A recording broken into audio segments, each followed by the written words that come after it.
अस्सलाम वालेकुम। आज दो खबरें हैं, एक तो एससीओ के समिट के हवाले से बात करेंगे और दूसरा फ्लड्स जिसने इस वक्त पाकिस्तान के बड़े हिस्से को बहुत बड़े ख़तरे से दोचार किया होगा। अभी चंद ही मिनट पहले मैं ऑफिस पहुंचा हूं तो एक शाम में इस्लामाबाद में स्पेल था जो अनप्रेसिडेंटेड था। मैं पिंडी से होते हुए जैसे ही श्रीनगर हाईवे पर एंटर हुआ तो कोई आधे घंटे के अंदर इतनी कंसनट्रेटेड रेन स्पेल थी और वहाँ से गुजर के जैसे ही मैं सेक्टर H8 या I8 की तरफ टर्न किया तो आगे बारिश नहीं थी, लेकिन उसके आधे पौने घंटे के बाद उससे दुगनी रफ्तार से I8 और H8 के अंदर उससे दुगनी रफ्तार से बारिश हुई है।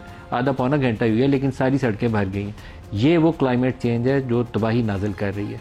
आप इसको प्रिडिक्ट भी नहीं कर सकते। वेदर वाले बताएंगे कि बारिश का इम्कान है 60, 65, 70% इम्कान लिखा नज़र आता है, लेकिन जब आप उसके अंदर से गुजरते हैं उस स्पेल से तो वो सड़कें भर जाती हैं। वो गाड़ियाँ जो ऊंची थी, मैं खुद ऊंची गाड़ी में था, लेकिन वो गाड़ियाँ भी पानी के अंदर बंद हो गई।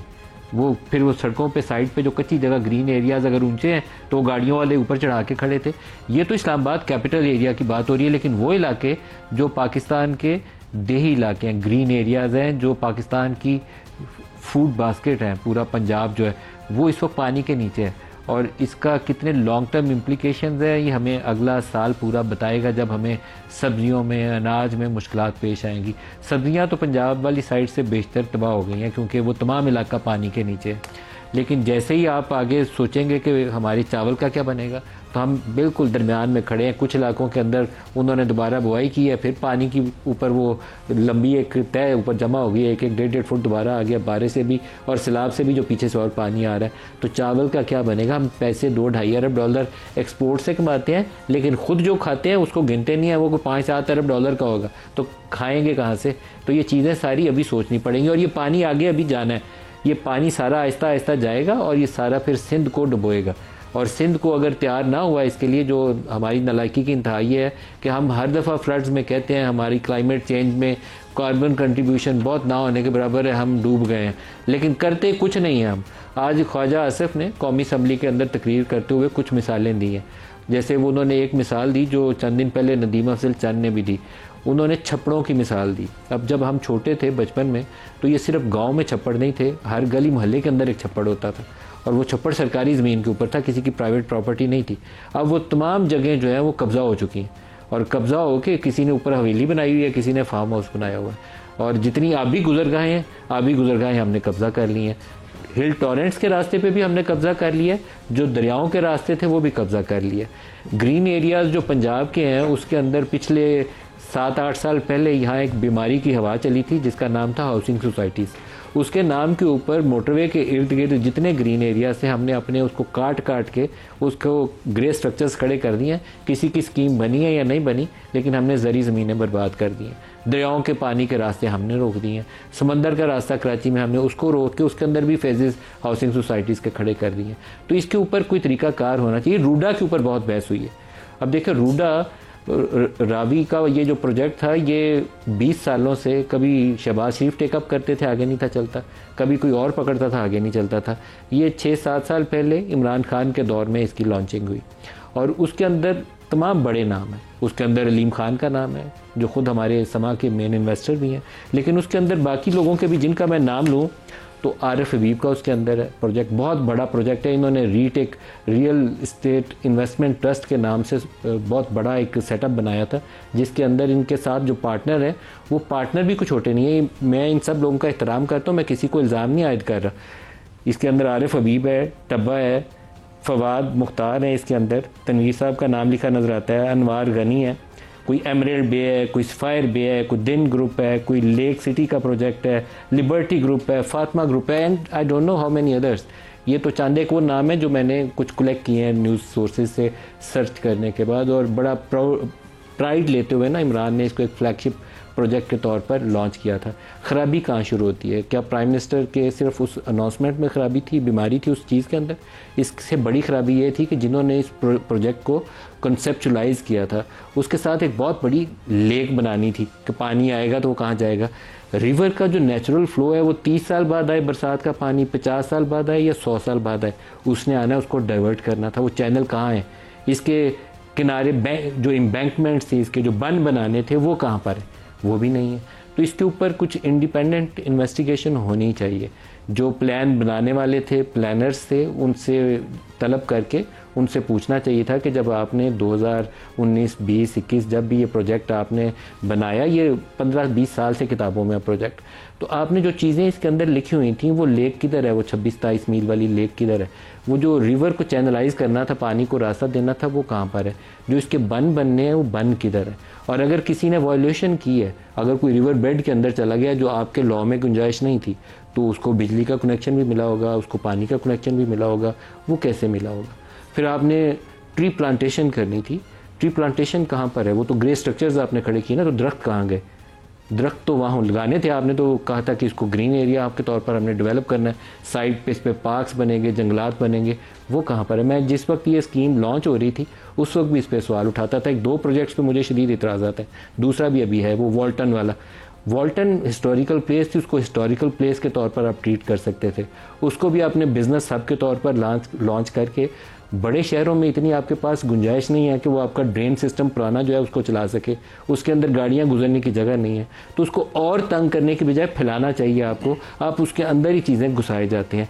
रावी वाला प्रोजेक्ट यही कह के लॉन्च किया गया था, लेकिन जिन्होंने प्लान बनाया था वो प्लान कागज़ों में तो कहीं लिखा हुआ है, अमल कोई नहीं किया गया। तो कोई इसकी अकाउंटेबिलिटी होनी चाहिए, उन लोगों को तलब करके सवाल जवाब भी होना चाहिए और पूछा जाना चाहिए कि ये सारा क्यों हुआ। और जिन्होंने जहाँ जहाँ पर दरियाओं के अंदर होटल बनाए हैं, रिसोर्ट्स बनाए हैं लोगों को अट्रैक्ट करने के लिए, उनको भी पूछें।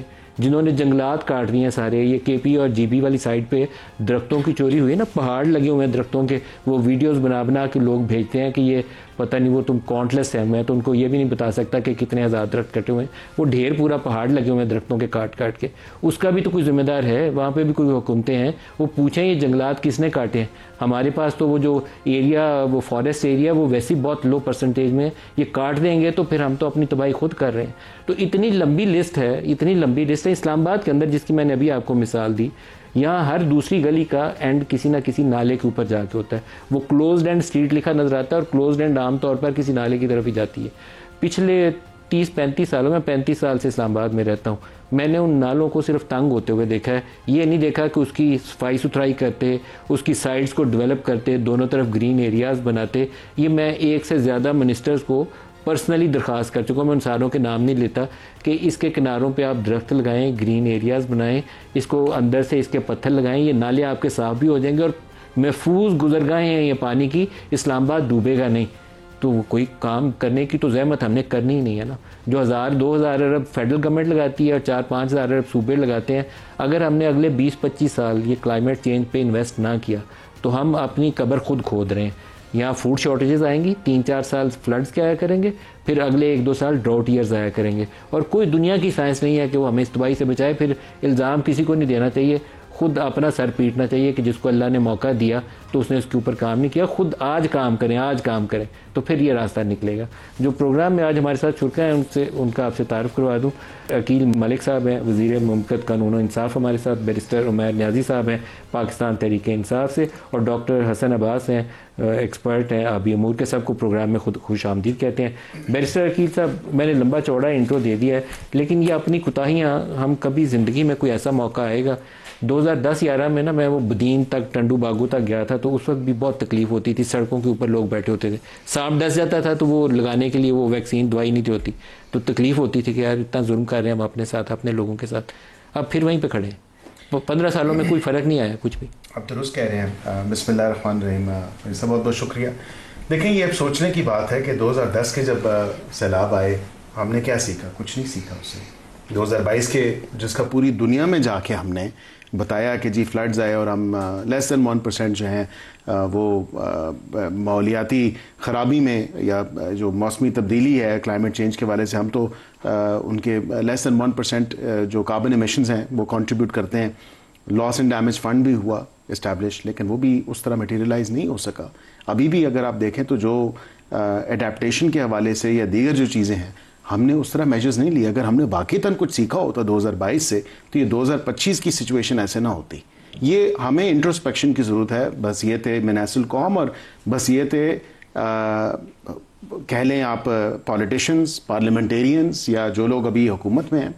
हमें ये सोचना होगा, हमें अपनी इस कौम के, इस मुल्क के जो फ्यूचर के बारे में सोचना है, ये सीरियसली इस पे थॉट जानी चाहिए। ठीक है, किसी की भी हुकूमत में ये शुरू हुआ हो, ये रूडा प्रोजेक्ट का आपने बताया, लेकिन उसको रेगुलेटरी फ्रेमवर्क के थ्रू नहीं देखा गया। आप जो रिवर बैंक्स की बात कर रहे हैं या आप जो नहर को मोड़ के करना था, वो तो कुछ भी नहीं हुआ। उसी हवाले से अगर आप देखें तो इस्लामाबाद में आज आपने शाम अपने इंट्रो में शाम को बताया कि शाम में मैं एकदम अचानक मैंने बाहर देखा तो इतनी बारिश हो रही थी, शदीद बारिश। तो क्लाइमेट चेंज तो रियल एक रियलिटी है। 2-3 हफ्ते पहले ये समा वाला रिवर नहीं सूखा पड़ा होता है, वहाँ पे कुछ चीज़ ही नहीं होती। वो अगर इमरान खान का बयान दोहराऊं तो वो गंदा नाला ये भी बना होता है, तो लेकिन पानी गुजरा दरमियान से, 2 सोसाइटीज़ के दरमियान से, वो उसको दोनों तरफ नैरो डाउन कर दिया चैनल को। एक तरफ प्लाजा बना हुआ है, दरमियान से सड़क गुजारी हुई है।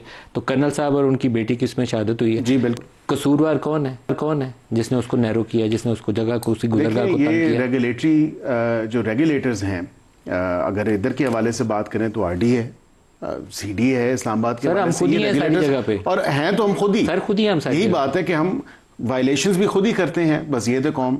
और वो उन वायलेशंस पे फिर जो है जो उसका इफेक्ट होता है, जो इंसानी जानों का ज़िया, बाद में सिर्फ उंगली दूसरे की तरफ उठाते हैं, पहले नहीं सोचते मुझे कब्जा करने का जैसे ही मौका मिलेगा मैंने कर लेना है। दुरुस्त कहते हैं, सिर्फ बाद में उंगली दूसरे की तरफ उठानी है कि कसूर आपका मेरा। लेकिन हमें ये अपना जो तौर तरीका है, ये रवैया जो है क्लाइमेट चेंज के हवाले से, मौसमी तब्दीली के हवाले से, ये हमें अपना जो हमारी सिमत है उसको दुरुस्त हमें करना पड़ेगा। आप फरमाइएगा, अक्सर लोग पूछते हैं कि पार्लियामेंट में बैठे लोग क्या करते हैं, मतलब शुगर का इशू आता है तो पता चलता है शुगर मिलर्स सारे अंदर बैठे होते हैं। ये फ्लड्स का इशू आए हैं तो वो लोग 10 बंदों का नाम लेके कहते हैं पार्लियामेंट में बैठे हैं। कोई और इशू आता है पहाड़ों की कटाई का, सीमेंट वालों का, टोबैको वालों का, किसका नाम आता है तो पार्लियामेंट का नाम आ जाता है। You have a role to play, आपके पर्सनल बिजनेस इंटरेस्ट जो भी हो, but you have a role to play. Policy बनाएं, लोगों को अकाउंटेबल ठहराएं, उनको बुलाएं जिन्होंने ये काम करना है। नहीं, बिल्कुल आप ठीक पिन पॉइंट करें। देखें पार्लियामेंट में ये इश्यूज़ रेज़ करते हैं। मैं अगर अपनी ज़ात की बात करूं, गंदम वाले इशू पे मैंने बात की थी और मैंने ये सितंबर अक्टूबर का कहा था कि एक फूड शॉर्टेज आएगी। मैं फ्लड से नहीं उसको कोरिलेट कर रहा था। आपकी पिछले साल की प्रोडक्शन ही कम थी, 27 मिलियन मेट्रिक टन थी, हालांकि आपकी consumption on average 28 million metric ton है। 1.5 मिलियन मेट्रिक टन का शॉर्टफॉल मौजूद है ऑलरेडी, जिसकी वजह से अब क्या हो रहा है, जो किसान ने गंदम 5500 की बेची थी, आज 7,800 रुपए की बोरी बिक रही है और फर्दर ये राइज होगी। और जब ये तो आपने उठा लिया, अब राइस का क्या बनेगा? राइस का जो आप बिल्कुल ठीक कह रहे हैं, आप तो 2.5 कह रहे हैं, हमने तकरीबन 4 बिलियन के करीब एक्सपोर्ट किया वो एक साल किया, क्योंकि इंडिया ने एक्सपोर्ट बैन किया था, तो हमने हमारे पास तो पीछे एक दाना भी नहीं चावल का बचा हुआ है इस वक्त जो सूरत हाल है। और वो तो सारा ही देखें ना, आप लाहौर से शुरू हो जाए और ये मोटरवे या जीटी रोड की तरफ आना शुरू हो जाए। देखिए पैडी पूरी जो बेल्ट है आपकी राइस वाली, सारी पानी, राइस वाले पैडी वाले एक्सपेक्ट कर रहे थे कि इस साल जो मुंजी होगी मन 5,000 से स्टार्ट होगा। अब जो सूरत हाल है, मैं तो समझता हूँ हम एक्सपोर्ट कंपेटिटिव भी नहीं रहेंगे। हमारी एक तो ऑलरेडी कम होगी, लोकली प्राइसेस इतनी ऊपर हो जाएंगी कि एक तो आवाम के लिए अफोर्डेबिलिटी प्लस बाहर की मार्केट में कम्पीट करना, हमारे मल्टीपल इशूज़ हैं। मगर मसला क्या है, देखिए चीज़ों को कन्वर्ज करना हमारे लिए बहुत बड़ा प्रॉब्लम है। आप खुद देखें कि हमने पिछले साल डेट कितना ज़्यादा रिटायर किया है। देखिए IMF ने हमें जिस जंगल में फंसाया हुआ है ना, चाहे आप कहें कि जी हमें फिस्कल डिसिप्लिन आ गया, मगर एक गरीब मुल्क जब वो 2.5 मिलियन जो है ना, 2.5 जो है ना 2500 बिलियन रुपया रिटायर करेगा डेट एक साल में, डेवलपमेंट स्कीम से आप पैसे और तरफ ले जाएंगे, आप मुलाजमीन को निकालने पे जोर होगा, तो देखें मईशत कैसे चलेगी। ये जो हम अडेप्टेशन की बात करें, ये सारी चीज़ें पैसे मांगती है। देखिए हमारे पास इस वक्त बेसिक मुल्क चलाने के लिए हम खर्चा नहीं कर रहे, हम ऑन गोइंग स्कीमों को पैसा नहीं दे रहे, तो हम तो बड़ी दूर की बातें कर रहे हैं। देखें इसके लिए करने के लिए बहुत आउट ऑफ द बॉक्स सोचना पड़ेगा। देखें आपने बिल्कुल ठीक कहा कि जी दरियाओं का हर किसी को नज़र आता है, बल्कि टर्किश प्रोवर्ब भी है कि दरिया जो है ना, दरिया हमेशा सांप की तरह होता है, वो हमेशा अपने अंडों को, अपने पत्थरों को सेकने आता है। पत्थर उसके बेसिकली अंडे हैं, उन्हें सेकने आता है। ये तो हर किसी को पता है, मगर हमारी लालच वो चीज़ें कन्वर्ज कर जाती है। क्यों प्रॉब्लम आता है? देखिए वक्ती लालच होती है, महकमा भी उसको फोरगो करता है कि जी आप बना लें, सोसाइटी खींच ली, काट ली, क्योंकि लोगों ने क्विक गेन करना होता है, लोगों ने क्विक गेन कर लिया, मगर अल्टीमेट लूजर कौन है?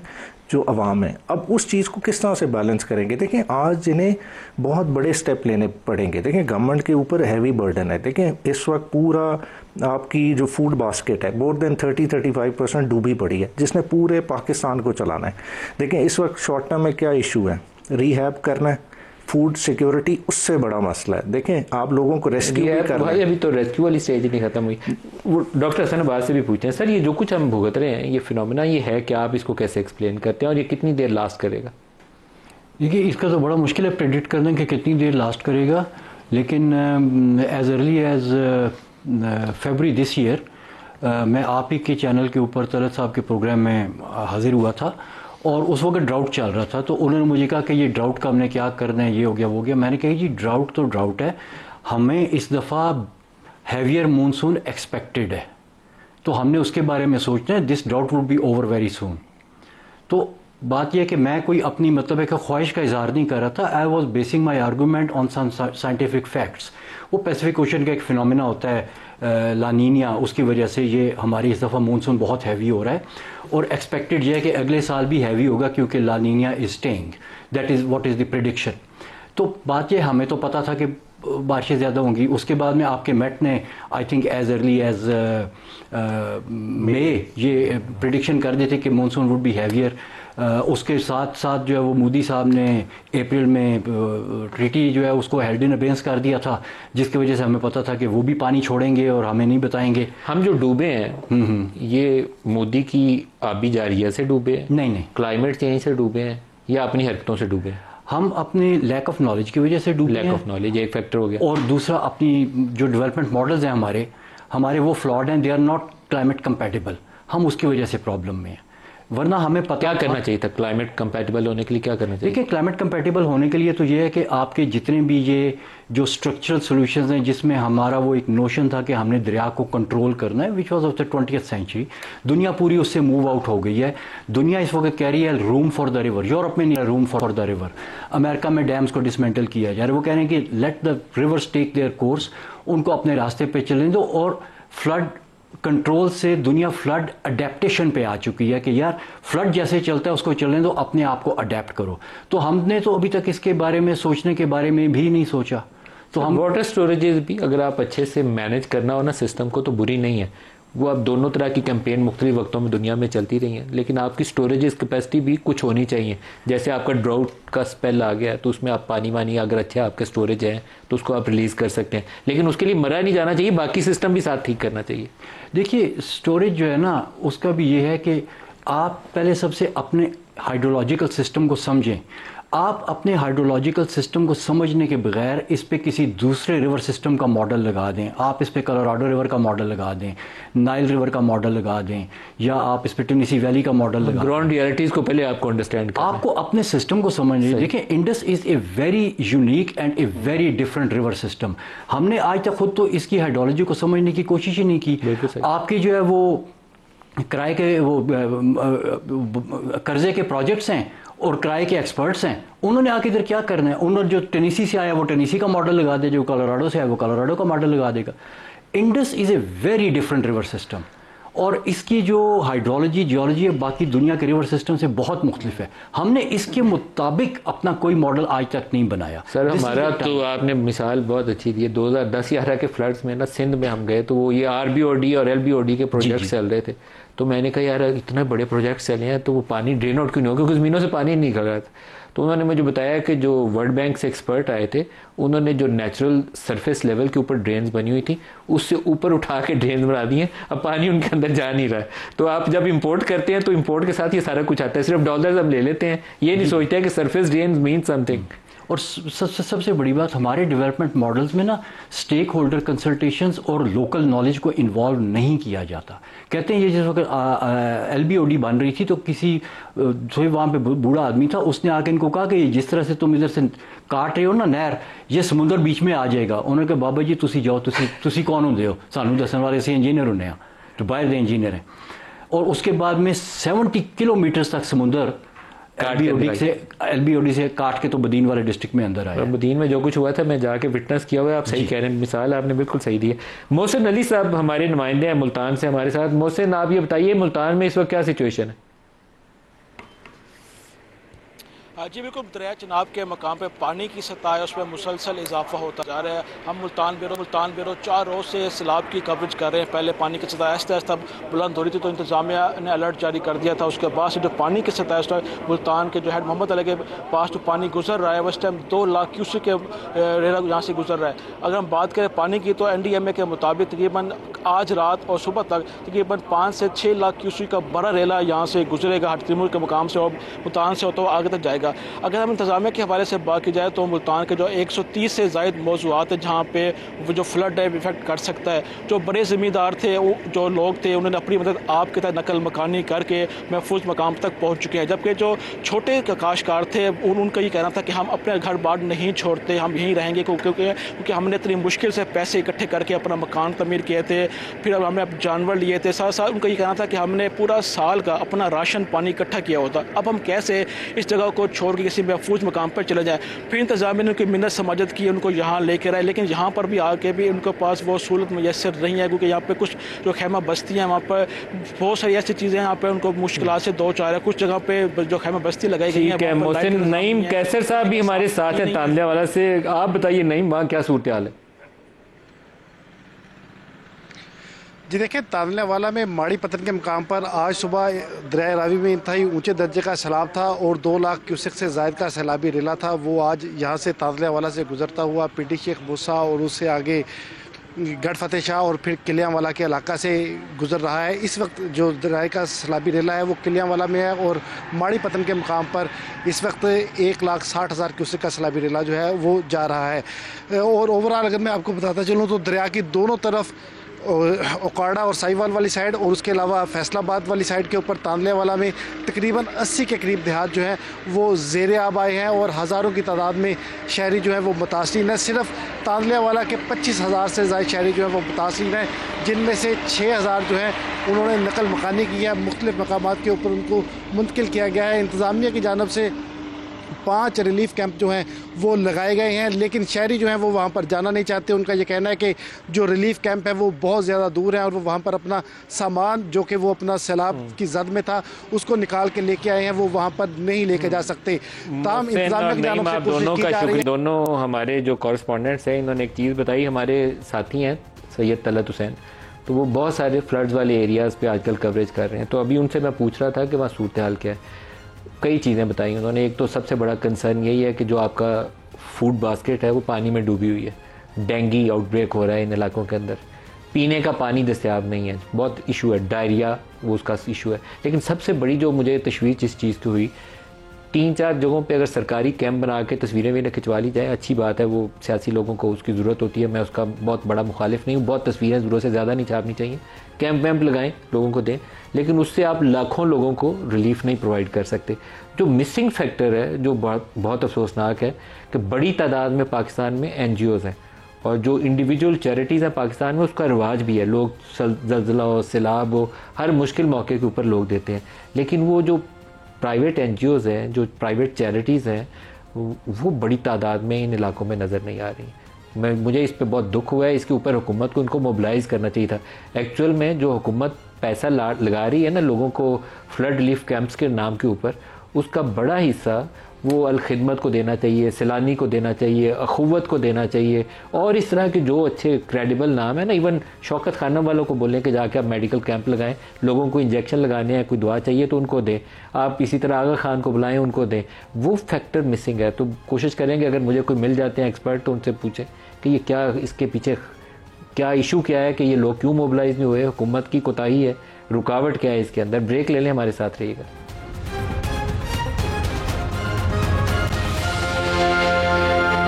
Welcome back.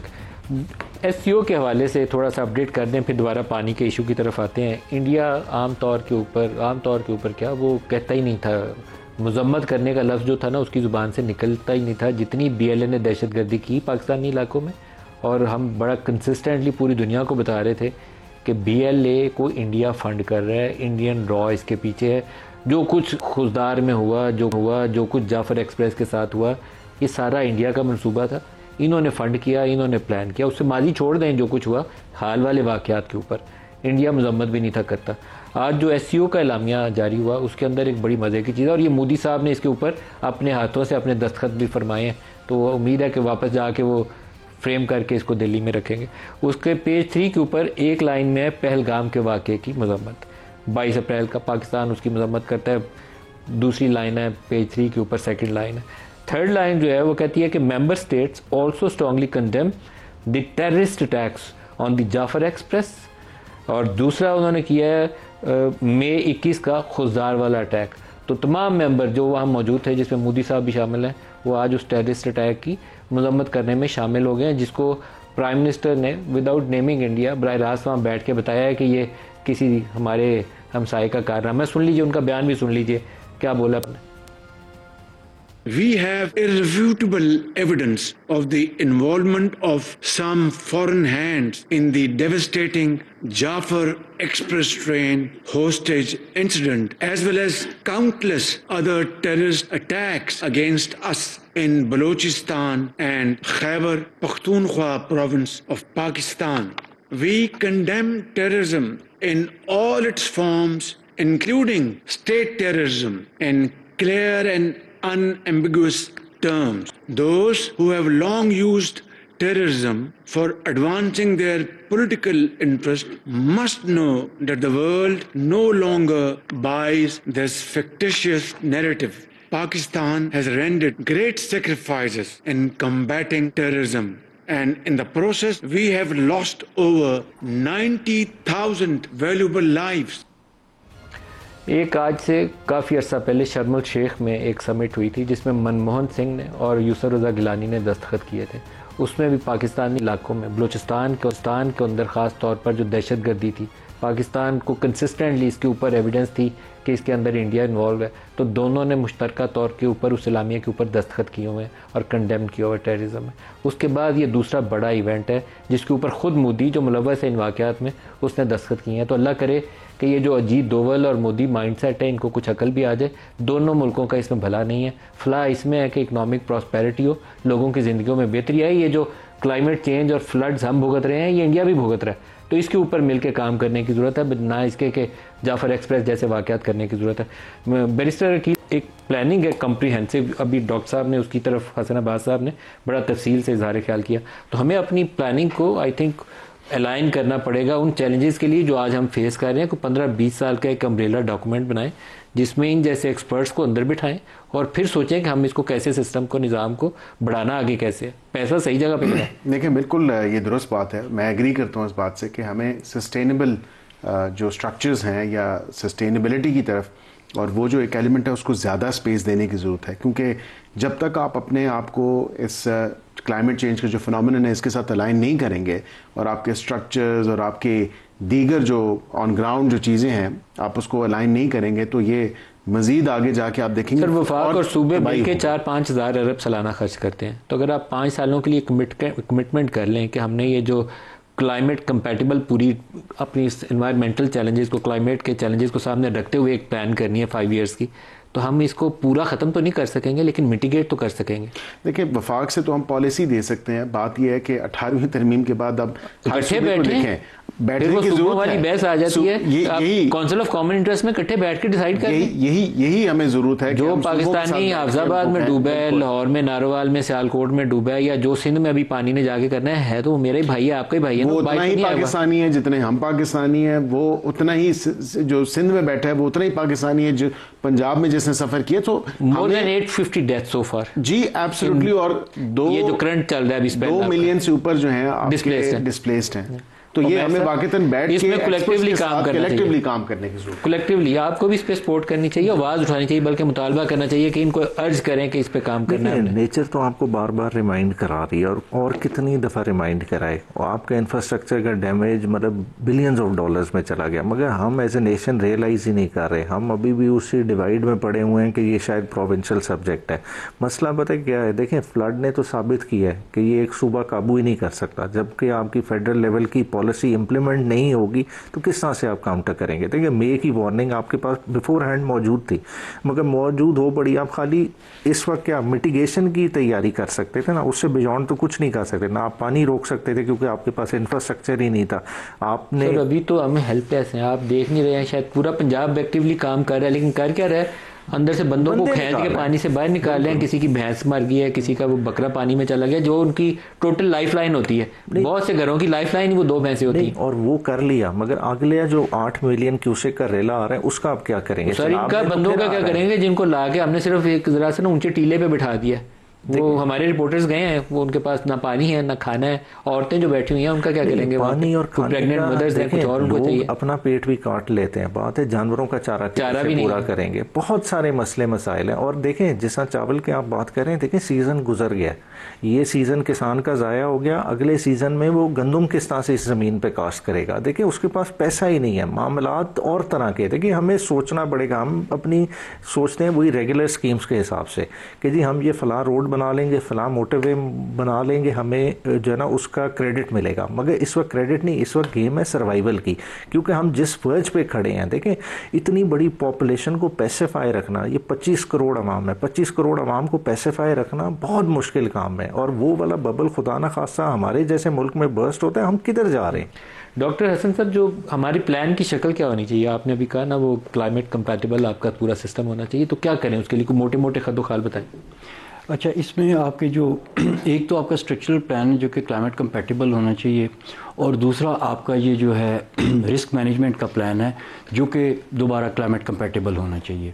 मैं रिस्क मैनेजमेंट प्लान से बात शुरू करता हूँ क्योंकि इस वक्त रिस्क मैनेजमेंट जो है वो इस वक्त हम कर रहे हैं और हम उस प्रोसेस से गुजर रहे हैं, तो लोगों को समझ आएगी। देखिए जो एडवांस वर्ल्ड है ना, उसके बीच में वो फ्लड प्लेन अडेप्टेशन किस तरह से करते हैं। वो कहते हैं कि ये दरिया को फैलने दो जितना फैलता है। अब जो दरिया के करीब इलाके हैं उनकी आप हैज़र्ड जोनिंग करते हैं कि कौन सा हाईएस्ट हैज़र्ड जोन है, कौन सा मीडियम हैज़र्ड है, कौन सा लो हैज़र्ड है। जब वो जोनिंग हो जाती है तो फिर उसके साथ साइंटिफिक टूल्स इस्तेमाल होते हैं जिसमें आपको डिफरेंट लेवल्स ऑफ वाटर के ऊपर, फॉर एग्जांपल फ्लड का हैज़र्ड की बात हो रही है, डिफरेंट लेवल्स ऑफ वाटर के ऊपर आपको जो है वो हैज़र्ड की वार्निंग इशू कर दी जाती है कि जी जब इधर इतना पानी आ गया तो ये इलाका जो है इसमें हैज़र्ड आने वाला है। अब उसके बीच में होता यह है कि आप डिफरेंट लाइंस ऑफ डिफेंस बनाते हैं, और वो लाइंस ऑफ डिफेंस स्ट्रक्चरल नहीं होती हैं, वो ऑर्गेनाइजेशनल होती हैं।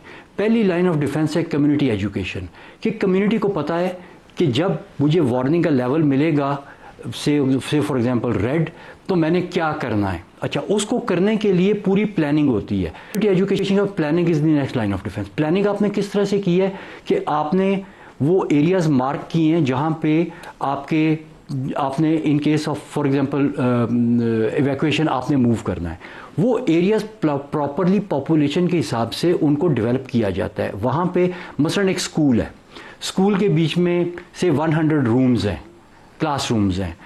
आपने वो 100 रूम्स 100 फैमिलीज को एलोकेट किए हैं विद इन दी कम्युनिटी, और हर फैमिली को पता है कि मैंने जब इधर से उठना है तो मैंने बैरक नंबर 3 के रूम नंबर 4 में जाना है कि 5 में जाना है।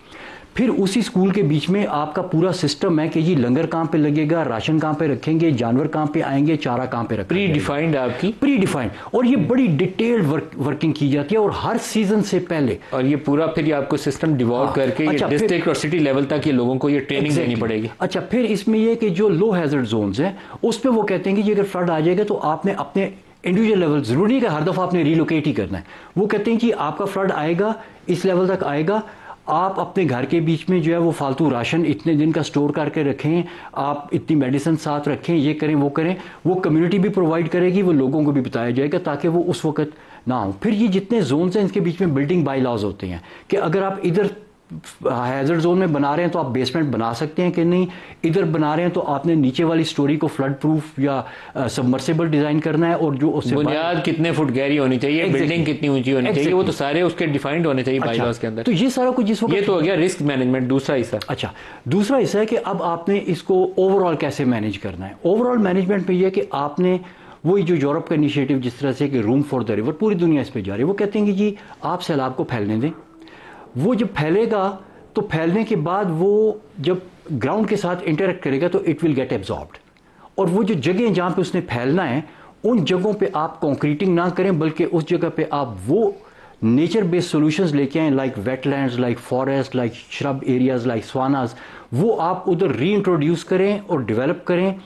और उसके बीच में जब पानी फैलेगा तो ना सिर्फ ये कि वो एक अच्छा एनवायरनमेंट क्रिएट करेगा, वो लॉट ऑफ रिचार्ज भी वो करेगा। हमने भी रिसेंटली एक स्टडी की है 2 साल पहले सतलुज रिवर और पंजनद रिवर के ऊपर, और उसमें हमने देखा कि इन दरियाओं के नीचे पानी एब्जॉर्ब करने की और पानी स्टोर करने की कितनी कैपेसिटी है। You will be surprise to know कि सतलुज जो हमारा सबसे ज़्यादा डिग्रेडेड रिवर है, उसके जो फ्लड प्लेन के बीच में अगर आप पानी को स्टोर करें तो 34 मिलियन एकड़ फीट पानी आपका उसके बीच में स्टोर होता है। सतलुज की जो एग्जिस्टिंग बेड है उसी में 34 मिलियन एकड़ फीट आ सकता है। जी, and it is like 5 times bigger than Tarbela. तो आप अगर 5 तरबेला डैम बनाने के बजाय आप सिर्फ सतलुज की मैनेजमेंट कर दें कि जी इसके बीच में वो चीज़ें आ जाएं, वो 1/10 दी कॉस्ट और 1/10 the time, may be 100 the time वो चीज़ें इंप्लीमेंट हो जाती हैं। फिर जब फ्लड आएगा तो वो पीक ब्रेक होगी, पानी ज़्यादा नहीं फैलेगा बल्कि एब्जॉर्ब होगा। तो इस पे आप बड़ी एक लॉजिकल बात आपने की है, लेकिन इसके ऊपर बैठ के किसी को मंसूबा बनाना चाहिए, काम करना चाहिए। जी देखिए, इसके ऊपर मंसूबा बन सकता है, क्योंकि फर्स्ट थिंग थी कि हम उस स्टडी को करके इस हाइपोथेसिस को जो है वो इस्टेब्लिश करें। वो करने के बाद फिर हमने देखा कि अब ये जो आपका एक मीटिंग होनी चाहिए जिसमें चीफ मिनिस्टर्स, सूबों के प्लानिंग मिनिस्टर्स, फाइनेंस मिनिस्टर्स और फेडरल प्लानिंग मिनिस्टर और प्राइम मिनिस्टर बैठे हो, बल्कि आर्मी चीफ को बुला लें क्योंकि उनका बगैर ये बाकी सूबे काम नहीं करेंगे। एग्जैक्टली। और उसमें आप जैसे 3-4 एक्सपर्ट बुलाएं, 100 बंदों को ना बुलाएं, मेरे जैसे बंदों को बिल्कुल नहीं बुलाएं, और वो बैठ के 8, 10, 15 लोग फैसला करके उठें कि हमने पाकिस्तान को 10 साल आगे कैसे बचाना, कैसे, तो फिर फैसला हो जाएगा, वैसे नहीं होगा।